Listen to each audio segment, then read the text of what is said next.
अस्सलाम वालेकुम dear students, I hope आप सब जो हैं बेहतर हैं। लास्ट टाइम हम लोगों ने जो है एक्सरसाइज नंबर 4.3 स्टार्ट की थी और मैंने आपको लास्ट टाइम एक्सरसाइज नंबर 4.3 का क्वेश्चन नंबर 1 और क्वेश्चन नंबर 2 करवाया था। आज इस वीडियो के अंदर हम स्टार्ट करने लगे हैं एक्सरसाइज नंबर 4.3 का क्वेश्चन नंबर 3। हमने जो है एक्सरसाइज स्टार्ट करने से पहले कुछ कॉन्सेप्ट्स पढ़े थे, मैं आपको याद करवा देता हूँ। हमने ये पढ़ा था कि अगर हमारे पास एक लाइन हो और उस लाइन का एंगल यानी इंक्लिनेशन अल्फा हो, तो उस वक्त जो लाइन की स्लोप होती है m, जिसे हम कहते थे स्लोप ऑफ अ लाइन, वो होती है tan अल्फा। लास्ट टाइम हमने ये डेफिनेशन पढ़ी थी।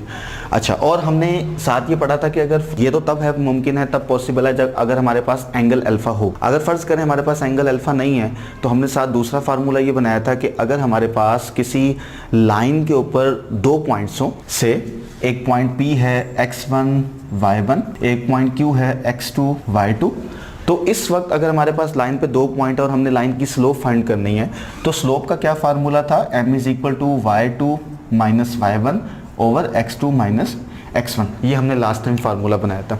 इसी फार्मूले को यूज़ करके फर्दर आगे एक्सरसाइज के क्वेश्चन शुरू करते हैं। आज मेरे पास एक्सरसाइज का क्वेश्चन है क्वेश्चन नंबर 3।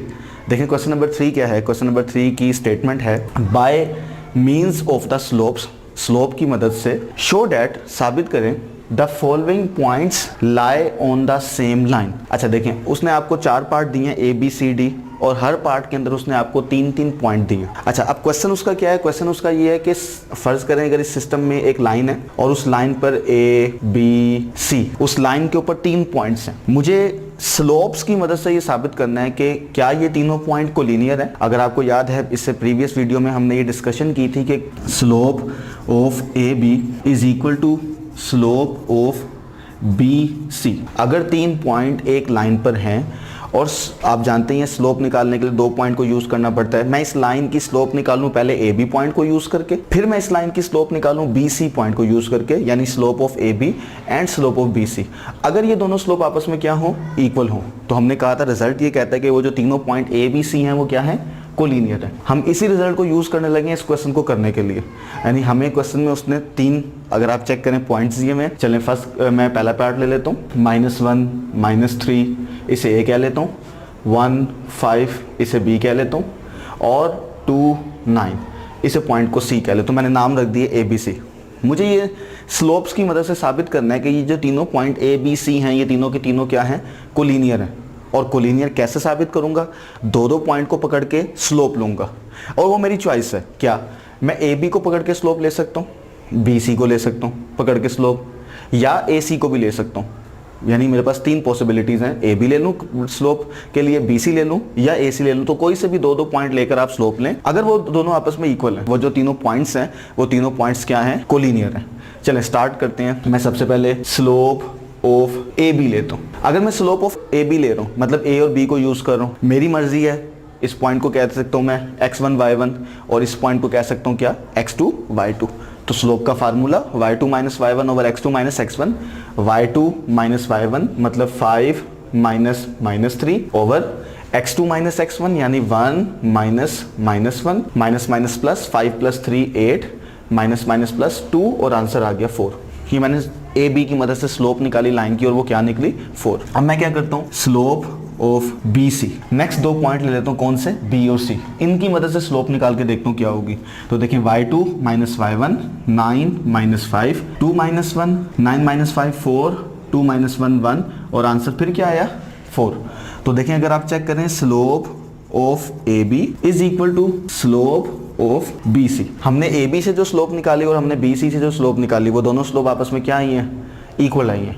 और इसका मतलब ये हुआ कि A B and C lie on same line.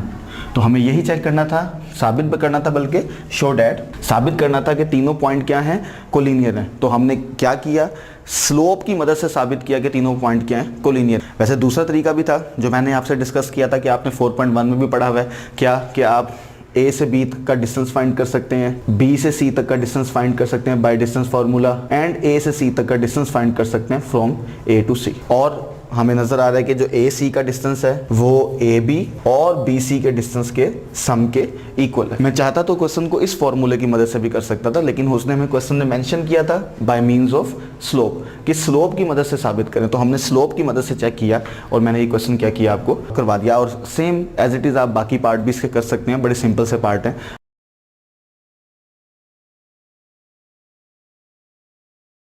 Next हमारे पास है एक्सरसाइज का क्वेश्चन नंबर 4। क्वेश्चन नंबर 4 की स्टेटमेंट क्या है? क्वेश्चन नंबर 4 की मेरे पास स्टेटमेंट है फाइंड के की वैल्यू फाइंड करें so that the line joining A B and the line joining C D are. देखिए क्वेश्चन में दो पार्ट हैं, एक पार्ट नंबर 1 है और एक पार्ट नंबर 2 है, पैरेलल और परपेंडिकुलर।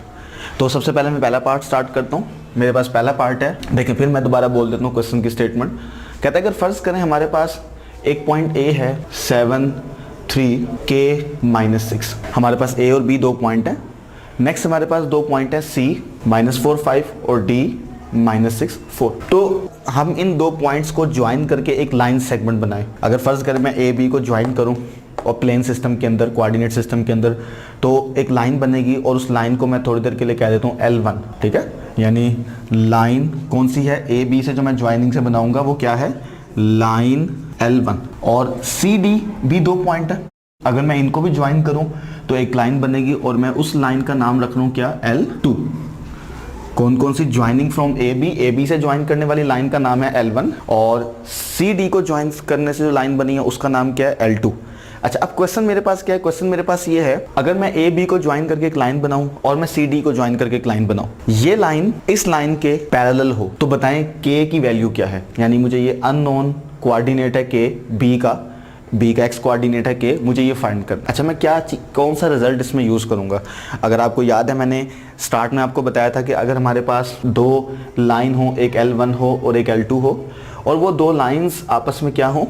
पैरेलल हो। से लाइन L1 की स्लोप है M1 और लाइन L2 की स्लोप है M2। तो अगर दो लाइन पैरेलल हो तो उनकी स्लोप्स आपस में क्या होती है? बराबर होती है। हमने ये कहा था if and only if condition के साथ था कि अगर दो लाइन पैरेलल हैं तो उनकी स्लोप बराबर है। अगर दो लाइंस की स्लोप बराबर है इट मींस कि वो दो लाइंस क्या हैं? पैरेलल हैं। तो मैं इस रिजल्ट को यूज करूंगा इस क्वेश्चन के लिए। तो सबसे पहले मैं क्या करता हूँ? सबसे पहले मैं ये करता हूँ कि मैं स्लोप ऑफ ए बी निकालता हूँ। Slope of A B. अच्छा, स्लोप दो पॉइंट है, 2 पॉइंट स्लोप का फॉर्मूला लगाने लगूं। क्या था? y2 - y1 over x2 - x1, y2 - y1 -6 - 3 x2 k - x1 7 minus minus plus, तो -9 ओवर k - 7, ये आंसर आ गया। नेक्स्ट मेरे पास लाइन L2 है और लाइन L2 CD से ज्वाइन होकर बनी है। और अब मैं क्या करता हूँ? स्लोप निकालता हूँ, स्लोप ऑफ CD, और CD की स्लोप क्या होगी? y2 - y1 over x2 -6 - 4। अच्छा, 4 - 5 -1 और माइनस माइनस प्लस, -6 + 4 -2 और आंसर आ गया 1/2। तो देख, मैंने ए बी की स्लोप भी फाइंड कर ली, मैंने सी डी की स्लोप भी फाइंड कर ली। अब चूंकि दोनों लाइंस आपस में क्या है?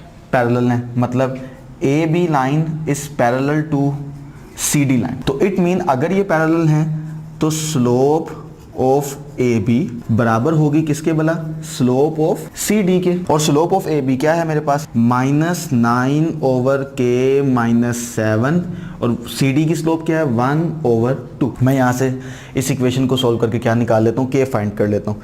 क्रॉस मल्टीप्लाई कर सकते हैं, 2 इधर डिवाइड हो रहा है, इधर आके मल्टीप्लाई। देखें 2 × -9 माइनस का 18 और k - 7 उधर 1 से मल्टीप्लाई होगा तो k - 7 ही रहा। k मुझे फाइंड करना है, -7 इधर आके +7 और आप जानते हैं -18 + 7 यानी 18 में से 7 निकालेंगे तो -11। ये देखें जी, हमारे पास k यानी b पॉइंट का x कोऑर्डिनेट k जो हमने फाइंड करना था वो k फाइंड हो गया क्या? -11। और केस क्या है कि अगर दो लाइंस पैरेलल हो देन आपने फाइंड करना है कि k क्या होगा।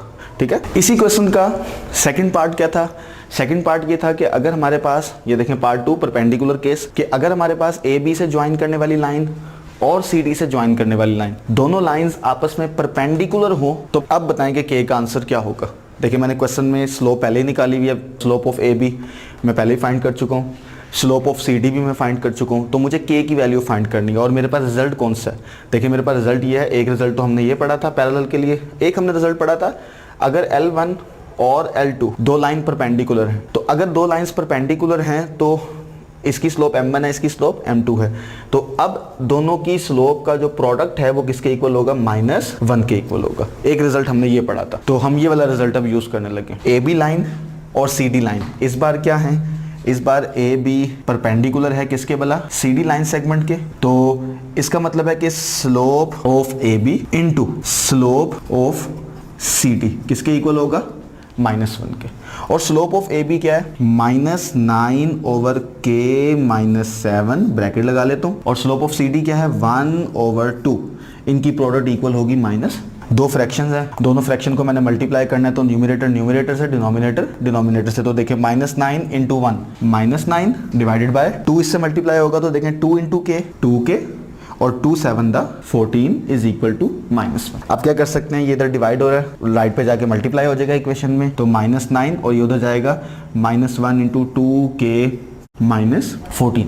अब हम क्या करते हैं, -1 को इससे मल्टीप्लाई किया 2k, -1 को इससे मल्टीप्लाई किया +14। मुझे k फाइंड करना है, -2k इधर ले आता हूँ लेफ्ट पे, +2k हो गया, 14 राइट पर ही है हमारे पास, और -9 जाके राइट पे +9 हो गया। और 14 में 9 ऐड किया तो 23, और 2 इधर मल्टीप्लाई हो रहा है k के साथ, तो वहां जाके डिवाइड हो गया।